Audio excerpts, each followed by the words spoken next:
Okay, Math 352, welcome back. We're up to lecture 11. Sorry, not lecture 11, what am I saying?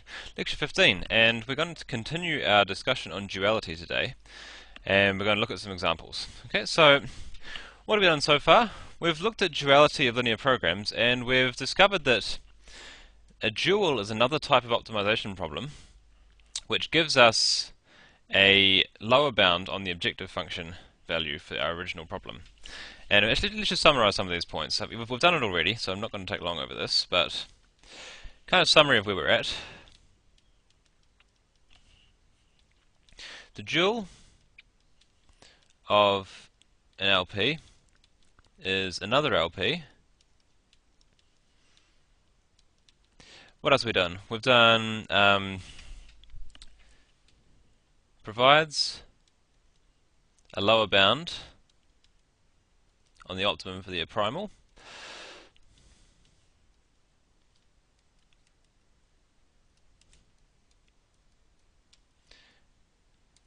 Okay, and optimum value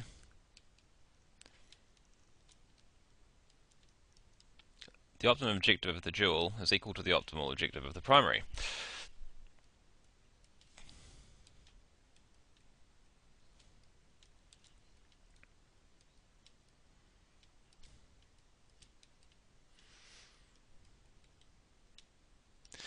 Okay, and the key interaction here, which makes sometimes the dual easier to approach, is there's this sort of well, duality, I guess you'd say. Number of dual variables is equal to the number of primal constraints.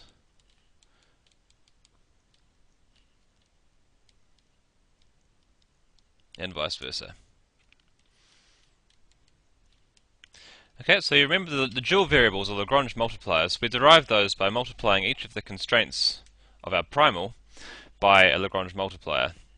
So the problem that we're solving for our dual has a different number of variables, and that's equal to the number of constraints. And likewise, the number of dual constraints is equal to the number of primal variables. So this interplay between the different constraint and variable numbers can be quite interesting. Okay, so quick note on the standard form LP. So for standard form, what did we see? Well, we saw that the optimal objective, nu star equals negative A B inverse transpose CB. Okay, so we've got a way of, if we've solved our primal, so we've got our optimal basis for the optimal basis B.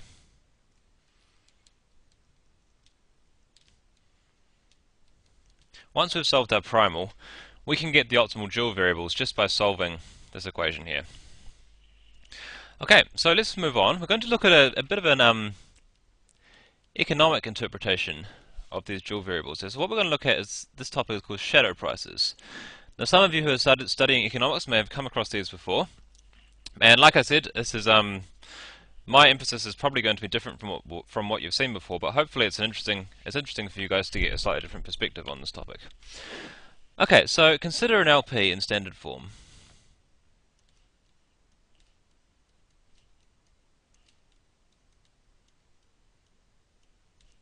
As usual. Okay, assume we have an optimal x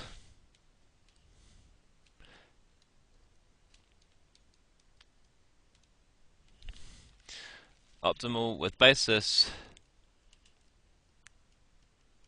B star and optimal objective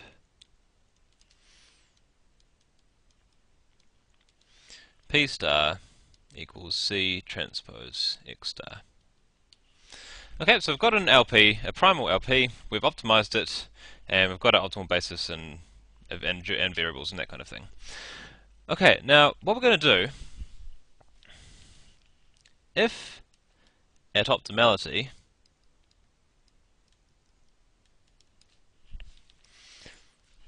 we perturb or increase the right hand side of one of the constraints,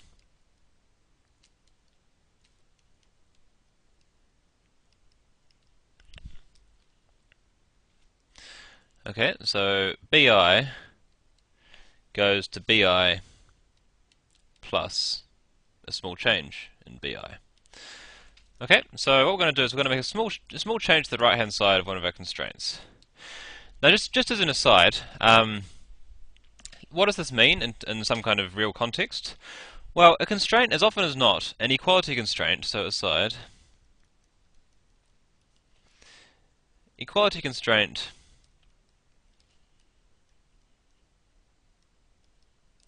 well, they often look like this, don't they? They often look like AI transpose x plus some slack variable equals bi. Often in a real problem, the fact that it's an equality constraint is really an inequality constraint with a slack variable added in. So, as often as not, when we're dealing with equality constraints, we're really still thinking in terms of our original problem of an inequality constraint and a slack variable which picks up the slack. Okay, so if we increase the right-hand side of this constraint, then what we're really doing is relaxing the constraint. We're making it easier to satisfy. If we increase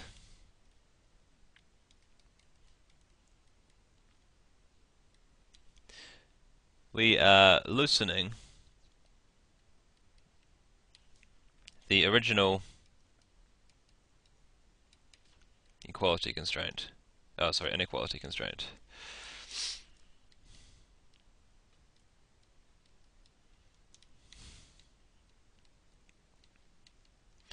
Okay, which can be thought of in a number of contexts as making it easier to satisfy.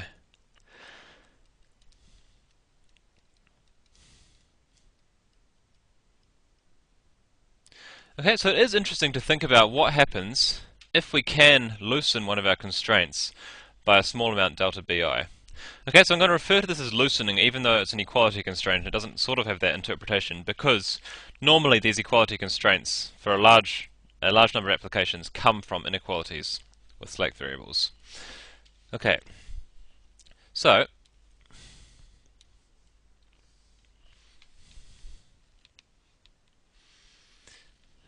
doing this may cause a change to the optimal objective.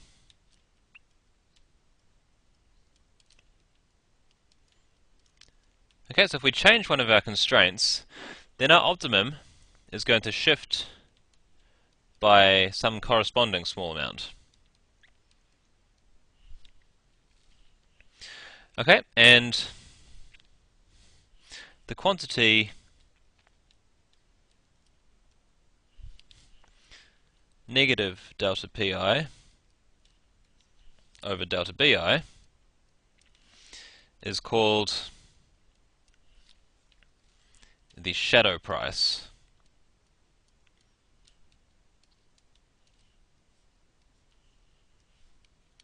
of the ith constraint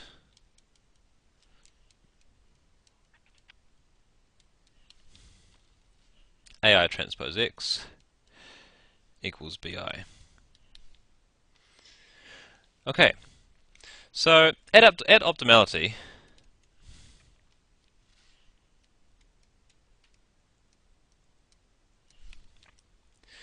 we know that P star equals C transpose X star, which is also, in terms of our dual variables, equal to nu star negative nu star transpose B. Okay?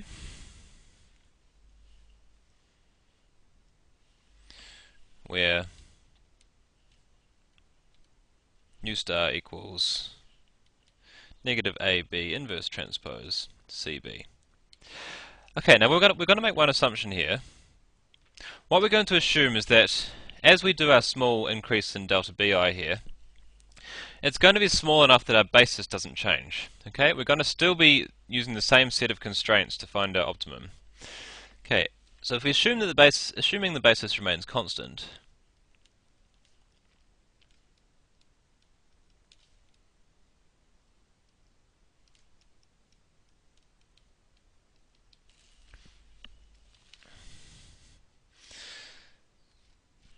Nu star won't change.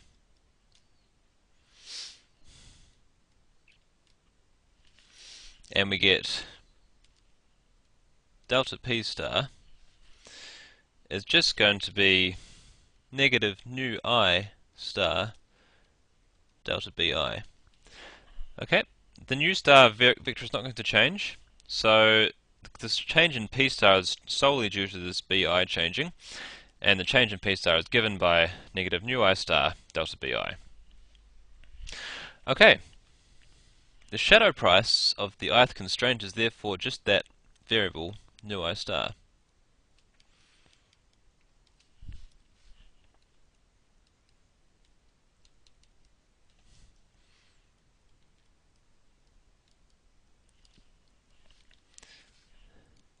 Is the ith optimal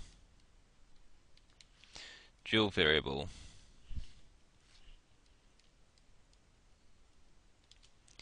nu I star.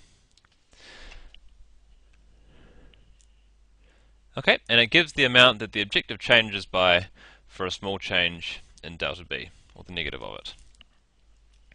Okay, so let's just think about this briefly in an economic context.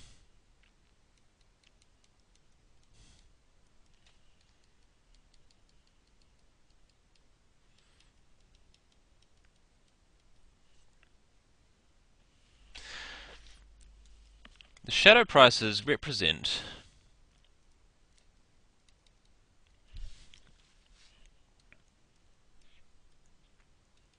how much improvement can be made to the objective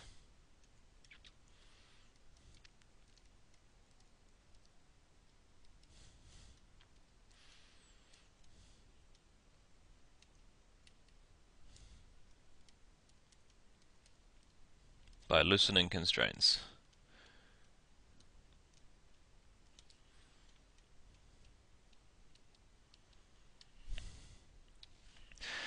Okay, for example, if a constraint has a shadow price of $10,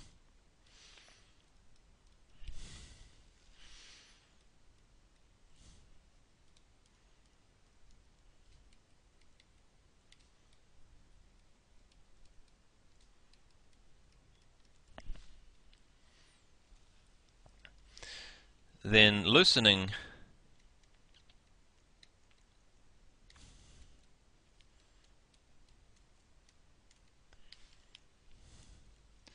by an amount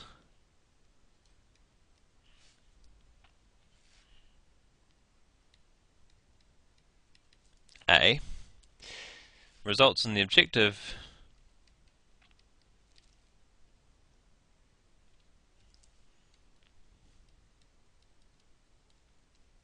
decreasing by $10.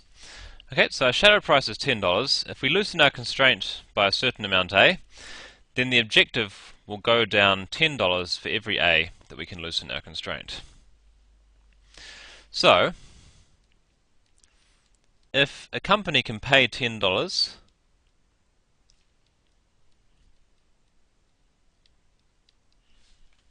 per unit to loosen the constraint,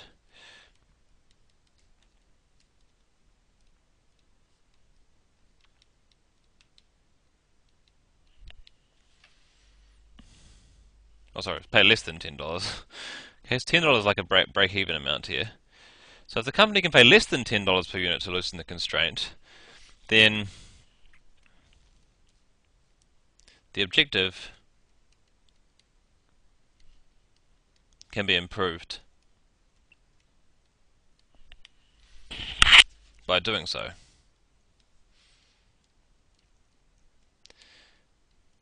Okay, because we know that if we pay less than $10 per unit to loosen our constraint, our objective is going to improve by $10 per unit, so we'll make a net profit. Okay, finally, if the shadow price is 0, which is also entirely possible,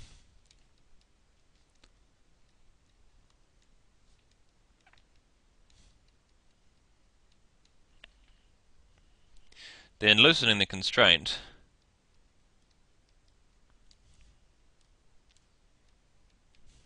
scroll it down a bit further, does not improve the objective at all.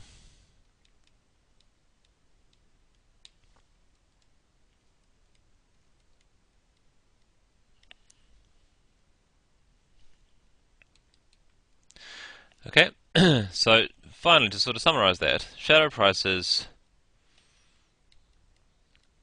represent the prices at which there is no advantage in paying for constraint modifications.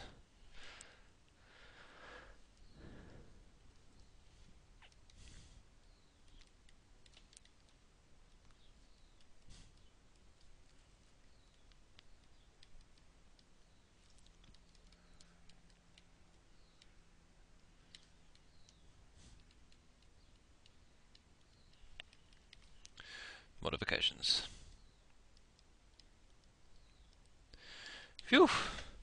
Okay, so what we've done here is we've kind of come up with an interpretation, at least one interpretation, on what Lagrange multipliers mean, or what these shadow prices are. And we can see that shadow prices are just the dual variables. Now, I've been developing all this theory for linear programs in standard form. We can do exactly the same thing for an LP in inequality form, or just a more general LP. And the shadow prices are just the Lagrange multipliers. They can include the lambda ones as well. Okay, so this kind of may resolve a question you had back in your second year calculus courses of what do Lagrange multipliers actually mean? Well, if you think of your course, if you think of your Lagrange multipliers problem in this context here, then your Lagrange multipliers can always be thought of as these shadow prices. They tell you how much the objective changes by modifying the right hand side of your constraints. Okay, so to tie this all together, we'll do an example. So let's set up an example.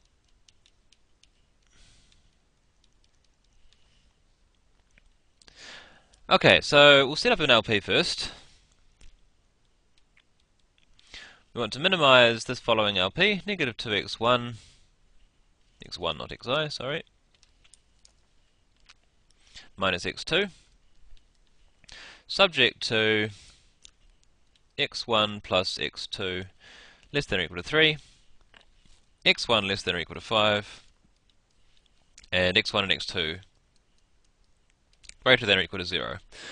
Okay, so this is like I've been saying, this is typical as to what a linear program starts out like.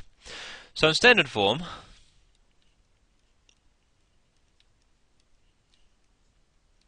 we just need a couple of slack variables. Everything else is in the right kind of format. So we get minimize over x. This time it's negative. The objective doesn't change. Subject to, we'll just stick in a slack variable for each constraint and be done with it. 1, 0, 1, 0. Sorry, I'm changing the order of the constraints here. 1, 1, 0, 1, for no particularly good reason, equals 5, 3, and x is greater than or equal to 0, where x3 and x4 are slack variables.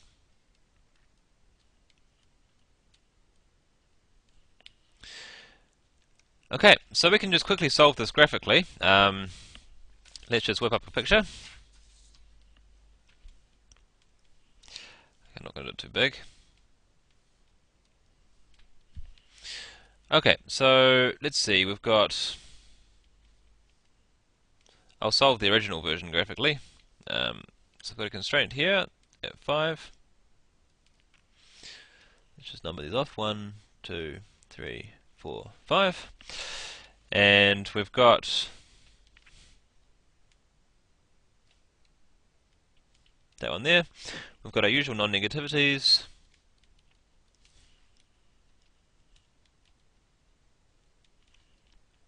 And we've got x1 plus x2 is less than or equal to 3, so that's going to be, let's see, 1, 2, 3. If I'd drawn this nicely to scale, that would be have a slope of negative 1 exactly. And we shade out here. Okay, so just label some points here. 3, 2, 1, 0, 1, 2, 3. And we just need to look at our objective. So the gradient of our objective is negative 2 -1. Okay, so that's the way we go if we want to maximize our objective. So negative grad, which is the direction we want to go to minimize it, is 2, 1. Okay, 2 across, 1 up. Looks like this. Okay, so we could draw some contours in, just like we've been doing traditionally. They look like this. And we get our optimum at this point here. Okay, I'll label that point P. Okay, so let's draw one of those arrows in to represent our objective direction. Okay, so just doing a standard graphical solution to an LP here, we can see that for this problem, we've got our optimum at P. This deals with only 2 of the constraints. It's looking at the constraint it's looking at the constraint x1 is greater than or equal to 0, and it's looking at the constraint x1 plus x2 is less than or equal to 3. The other 2 constraints are not in the basis. Okay, so from our graphical solution, we can see that optimum is at P.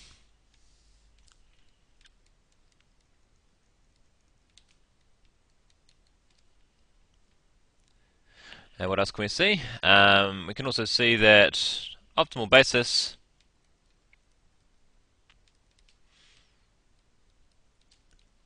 B star. Well, let's see what's that equal to. We've got the slack variable corresponding to x1 plus x2 is less than or equal to 3. This slack variable here is 0, so that's non-basic. And likewise, the other one that's non-basic is x2.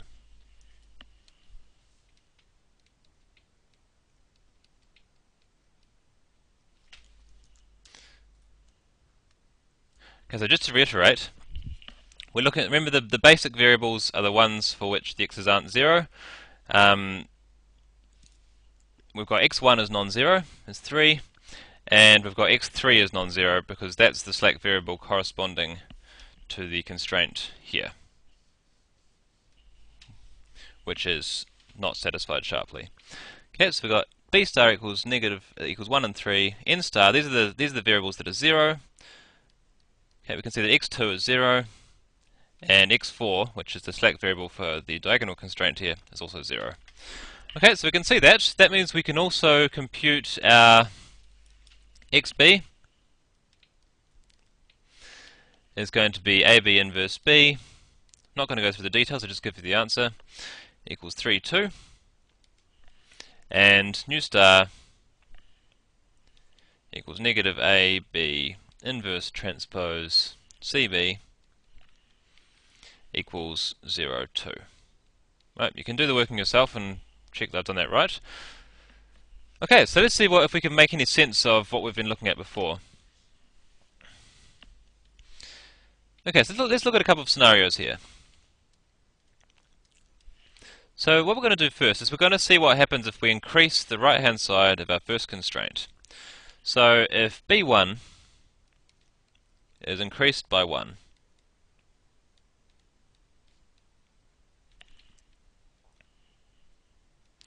okay, that corresponds to the constraint x1 less than or equal to 5, turning into the constraint x1 is less than or equal to 6. Okay, so we're moving our constraint here across 1. Kind of obviously, because this constraint is not involved in our basis, we don't get any change to our optimum. There is no constraint, there is no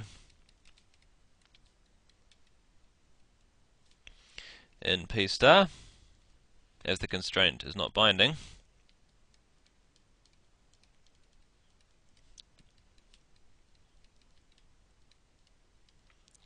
Okay, and therefore we know, because we could have worked that out straight away, that nu star 1 equals 0. And indeed, when you actually do that computation, it is equal to 0.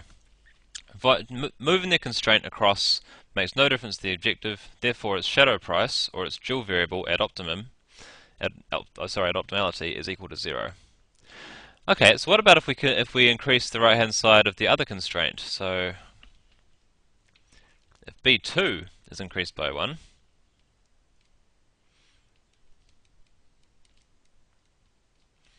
that means this constraint here becomes x1 plus x2 is less than or equal to 4 now. Let's have a look on our picture and see what happens. So if we move that one, then what we get is a new line across here. Oh, sorry, it goes through 4. Let's try that again.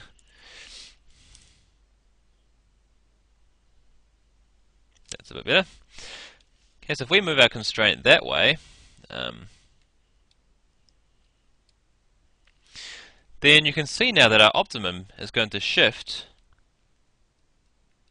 to this point P prime. Okay, so let's work out what happens.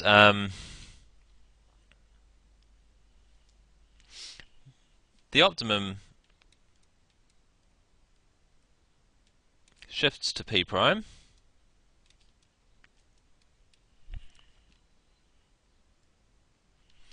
and the cost, C transpose X, drops by 2.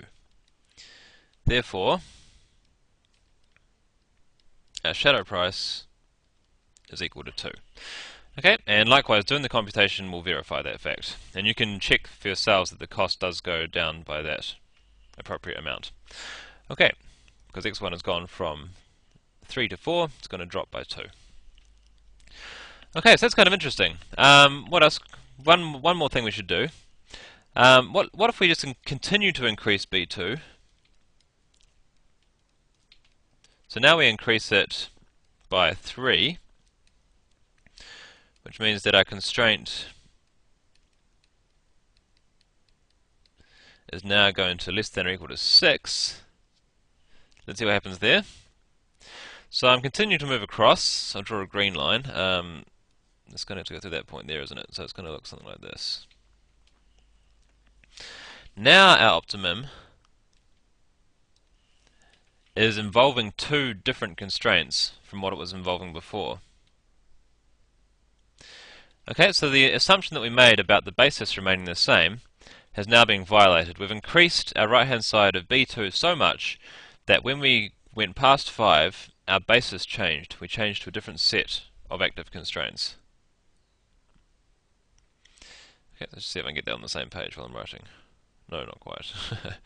So if B2 is increased to 6, optimum shifts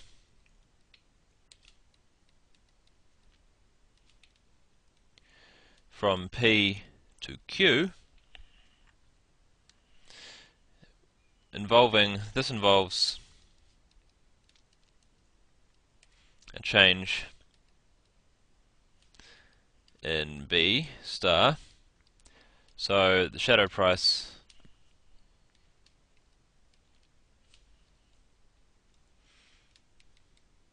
no longer gives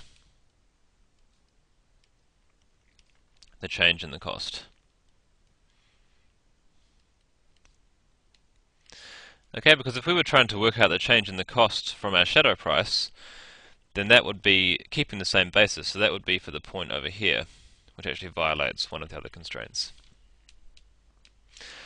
Okay, we'll do another example here, just to continue on with our duality work. So it's not really so much an example of shadow prices as much as it's just a duality example.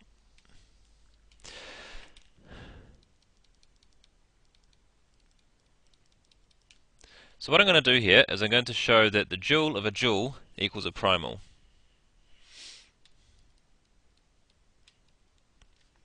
And this, although being a useful exercise to do, actually gives us a bit more insight into understanding these problems. So standard form LP is min. Okay, we've written this down many times already. And last week we derived the dual, and the dual is maximize negative B transpose nu subject to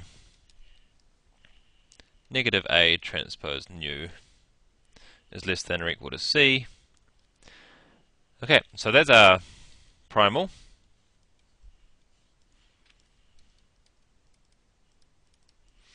And here is our dual.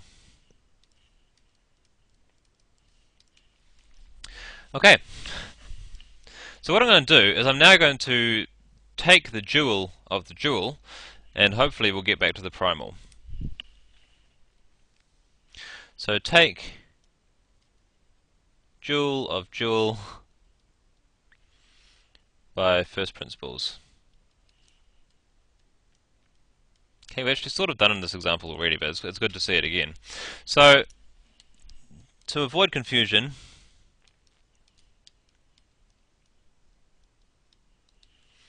I'll relabel nu as x. Okay, so I'm just going to treat this as an LP.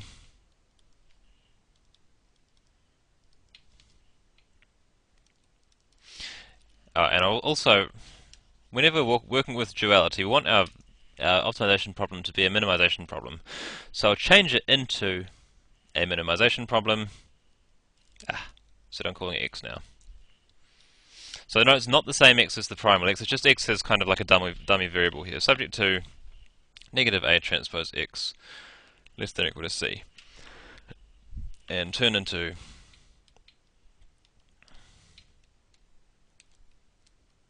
a min problem. Okay, so there it goes. Minimize over x, b transpose x, subject to negative A transpose x is less than or equal to C. So we've basically got an inequality form linear program to deal with. Okay, so we just do our standard steps. So Lagrangian,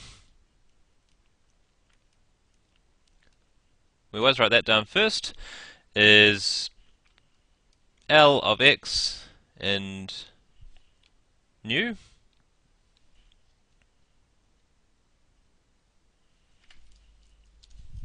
Sorry, not nu, that should be lambda. L of x and lambda, because we've got inequality constraints, is equal to objective plus lambda transpose times negative A transpose x minus C. Okay, remember we're always multiplying by an fi of x is less than or equal to 0. So we stick the C on the other side of our inequalities. Okay, so the Lagrange dual function, in fact we'll just call it the dual function just to save space.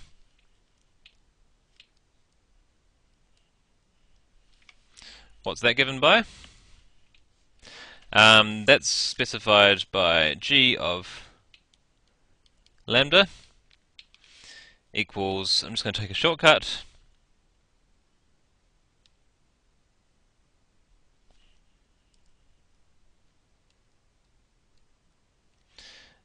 sorry, I need to rearrange, what am I doing? I need to rearrange my Lagrangian first.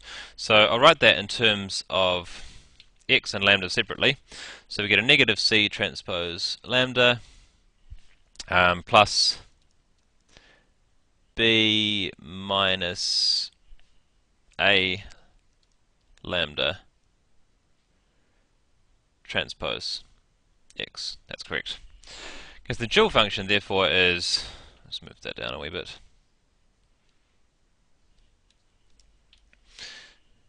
G of lambda, the infimum over x. As we said before, this thing is unbounded if b minus a lambda is non-zero. So if this term is 0 though, we get C transpose lambda, and we get that's subject to b minus a lambda equals 0. Okay, so the dual problem, we also have to have dual feasibility, so is maximize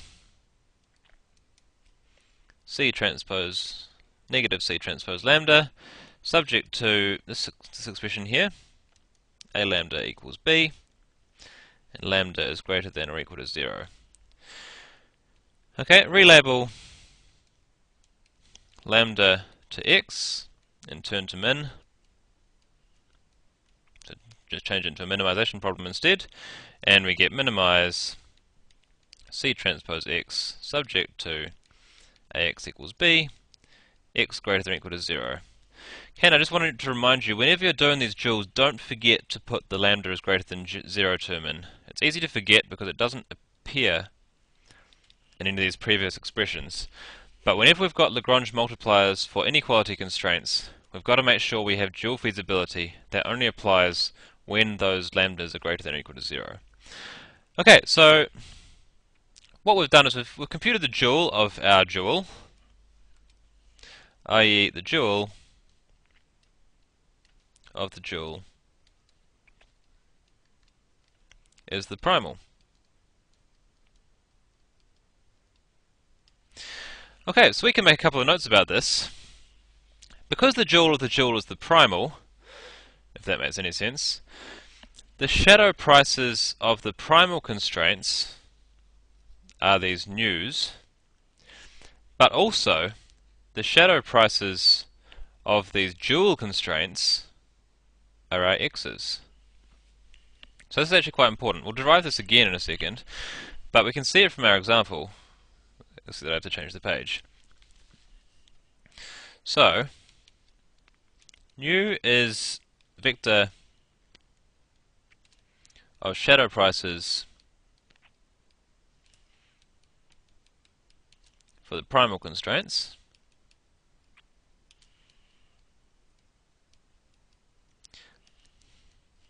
But also,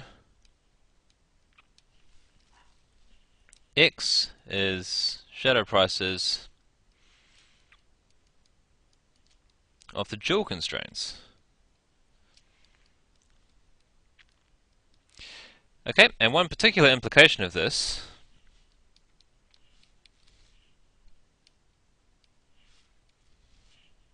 is equal to C, wasn't it? Let me just check that.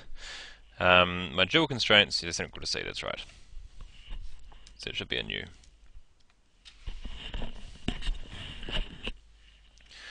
Okay, so this has the same kind of interpretation as before. If any of these dual constraints don't hold with equality, okay, if they're not binding, just like we did in our graphical example before, if these dual constraints aren't active at optimality, then the corresponding x, which is the shadow price of that constraint, is 0. So looking back at our picture from the previous example, this dual constraint here, the x is x1 is less than or equal to 5, or this constraint here, sorry, is not active at optimality. Therefore, the corresponding shadow price is 0. So any of these dual constraints aren't active at optimality, then the corresponding x is 0. Consequence.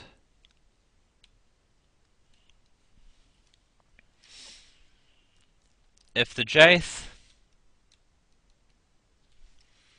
dual constraint is not binding, or sharp,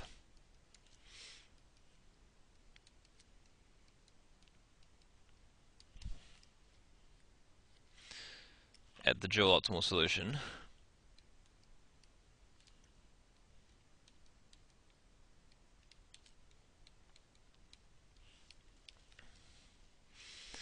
then the corresponding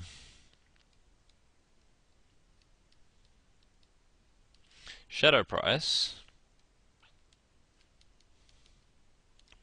xj star equals 0 is non-basic.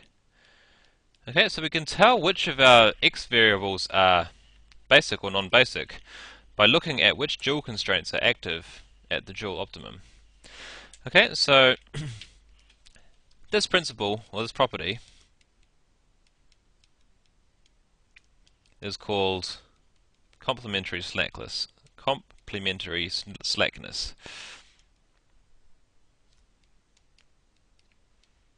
And basically, just remember either a dual constraint is binding or x is 0, the corresponding x is 0. And you can actually derive this in quite a straightforward way. Property holds for general optimization problems.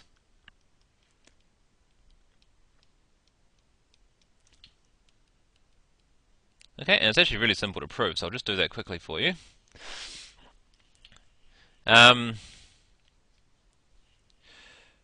For a problem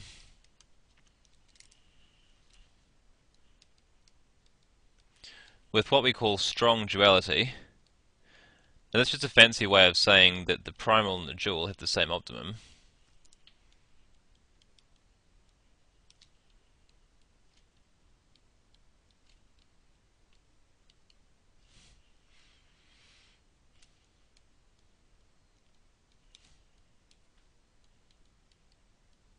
Okay, so for a problem with strong duality, we have that our objective, evaluated at x star, is equal to our Lagrange dual function evaluated at the optimal dual variables.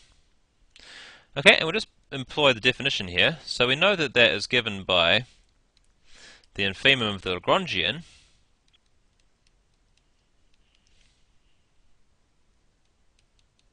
Let's make sure I leave myself enough space here. This is just the definition of the dual function at this point.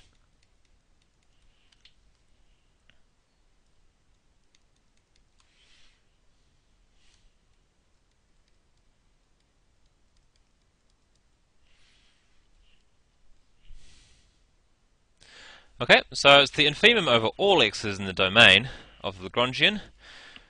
That has got to be less than or equal to the Lagrangian evaluated at the optimal x. It may be possible that you can go lower by choosing a different x that's not optimal, although it turns out it's not. So it's less than or equal to the following sum.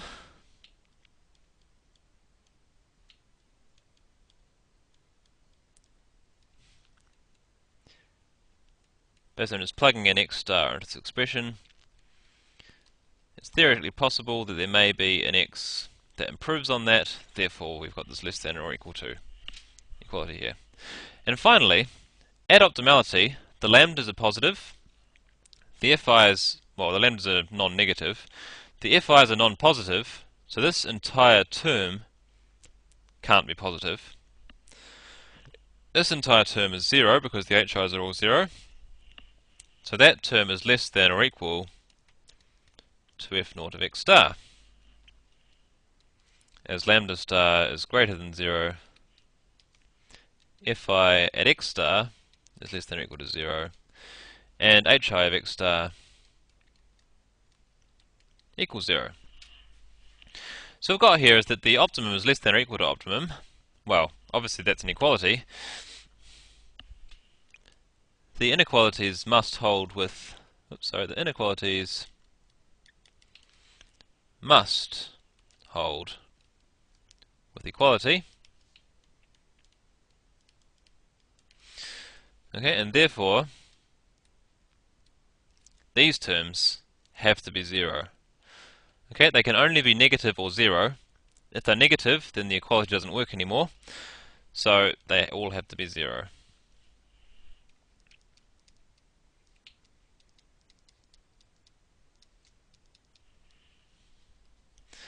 Okay, so this is the same result as we just did here.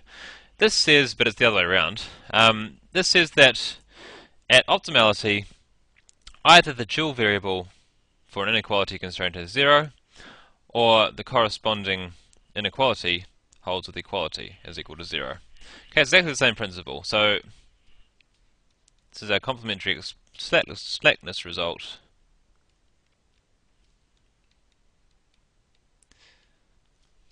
But expressed in a slightly more general context.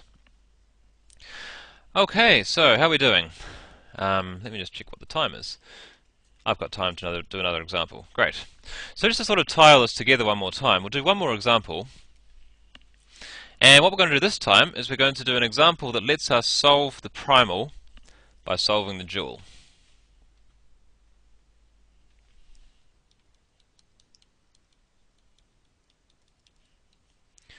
So solve dual to solve primal.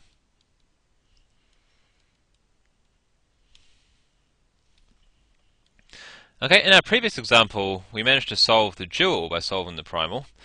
This time we're going to solve the primal by solving the dual. We're going to do it in reverse. So let's set ourselves up an example. We're going to minimize 4x1 plus 3x3 plus x4 subject to 1, 1, negative 3, 1, 1, 0, negative 1, 0, x equals 1, 2. Okay, so we've got a 4-variable primal. It's not got this slack variable form, so we can't just solve this graphically very easily. So what we're going to do is we're going to instead solve the dual. I'll just not forget our non-negativity constraints. Okay, so here's our primal.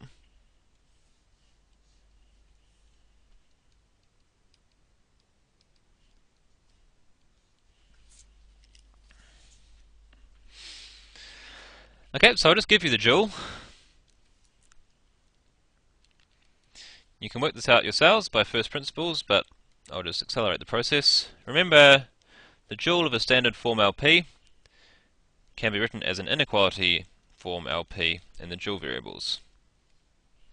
So now we've got 4 constraints because we had 4 primal variables. I'm just putting the negative signs inside the matrix. So now we've only got 2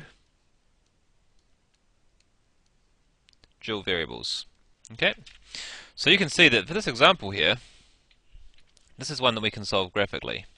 It's only got 2 variables, so we can solve the thing graphically.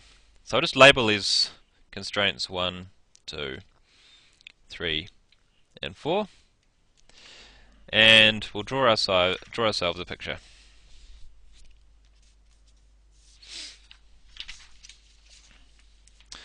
Okay, what does this thing look like? We've got...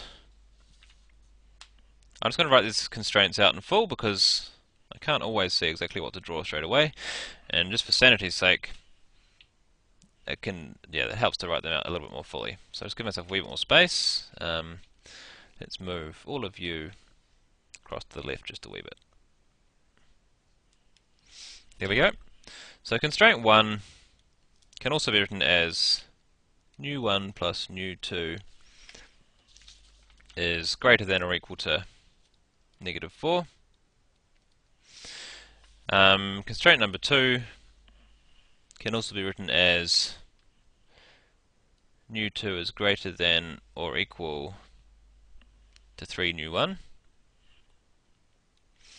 And constraint number 3, that says that nu1 is greater than or equal to 3. Negative 3, sorry. And the final one says nu1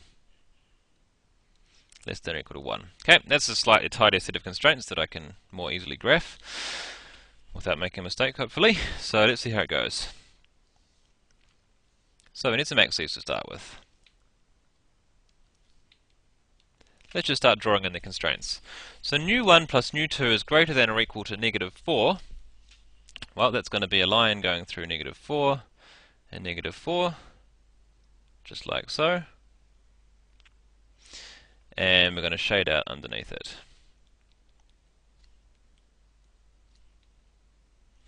And this here is constraint number 1. Okay, we'll just put some labels on the axes. That's negative 4 there, and that's negative 4 there. Okay, the next one. Nu2 is greater than or equal to 3 nu1. Well, that's easy.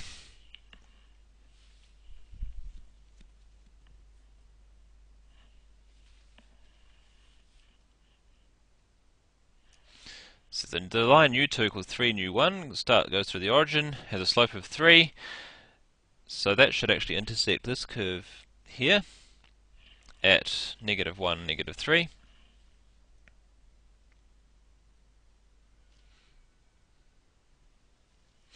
So there's constraint number 2. And we're saying that nu2 has to be greater, so we shade out the underside.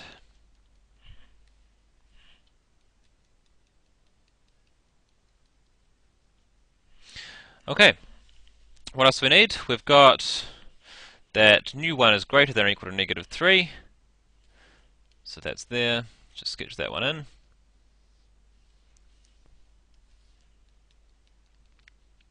Kind of fun doing these. It's kind of therapeutic. Perhaps. Here's constraint 3. And constraint 4 is that nu1 is less than or equal to 1.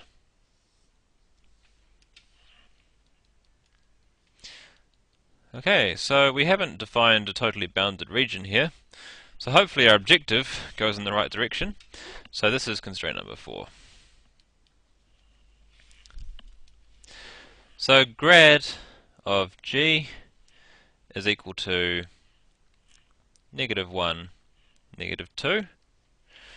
Okay, which looks like that. And we're maximizing, so we want to travel as far as we possibly can in that direction.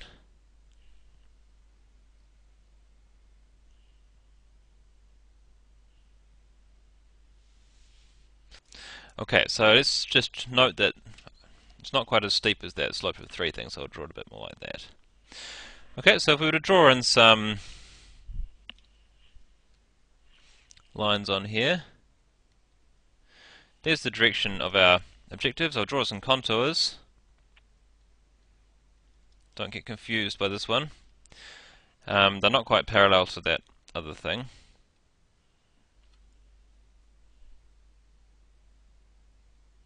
Well, I should draw this a bit more accurately, sorry. I'm going to steer us to the wrong point if I'm not careful. Okay, the contours are going to go... Just leave that line in though. Contours are going to look like this.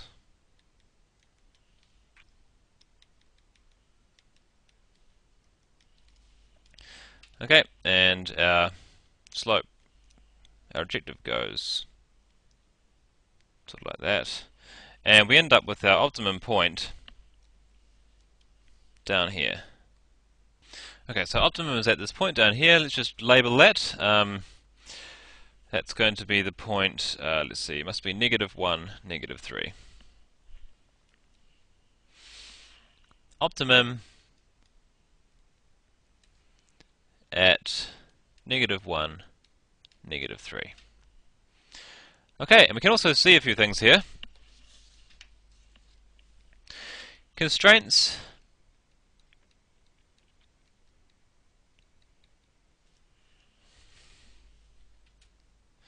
three and 4.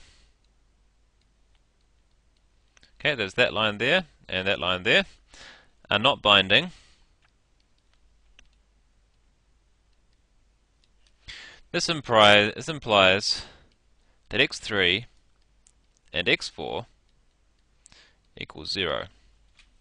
Okay, the corresponding variables x3 and x4 by complementary slackness are equal to 0.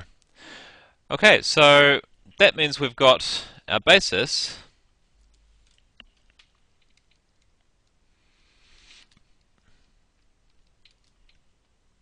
therefore b star is just equal to the other two, 1 and 2. So xb equals ab inverse b equals 1, negative 3, 1, 1. Okay, first two columns of A, 1, 2 equals 7 over 4 and 1 over 4. You can check that for yourself. So to wrap up, that's our optimum solution, and xn obviously equals 0. So x star equals 7 over 4, 1 over 4, 0, 0 transpose.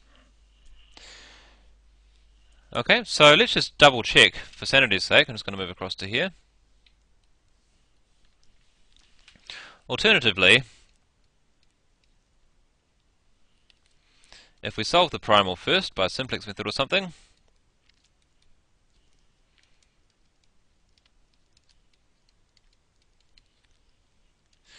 then dual solution comes from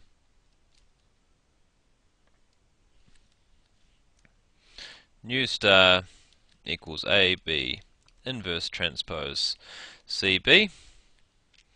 And if you plug that in, so negative AB inverse transpose CB, you'll get negative 1, 1, negative 3, 1, new 1 star, new 2 star equals 4, 0, which if you solve that gives new 1 star equals negative 1, and new 2 star equals negative 3, as seen already. Okay, so if we go by the route that we already know, by solving the primal first and getting the dual variables, we get the same solution, just as you'd hope. You get the same solution to optimum as we found by solving our dual graphically and working back to our primal. Okay, so that about wraps up our lecture today. So what we've covered is we've looked at a kind of real interpretation of what Lagrange multipliers means, and that's the concept of shadow prices, or the amount by which the objective changes if you change the right hand sides of your constraints. And then we've explored a bit more about duality, looked at how primals and duals relate a bit more, and we've looked at how to get one solution from the other by exploring the concept of complementary slackness. Now, complementary slackness enables us to figure out which of our primal variables are basic and non-basic from our dual solution, and vice versa. Okay, so that's enough for this lecture. Enjoy the rest of your day. I'll see you later.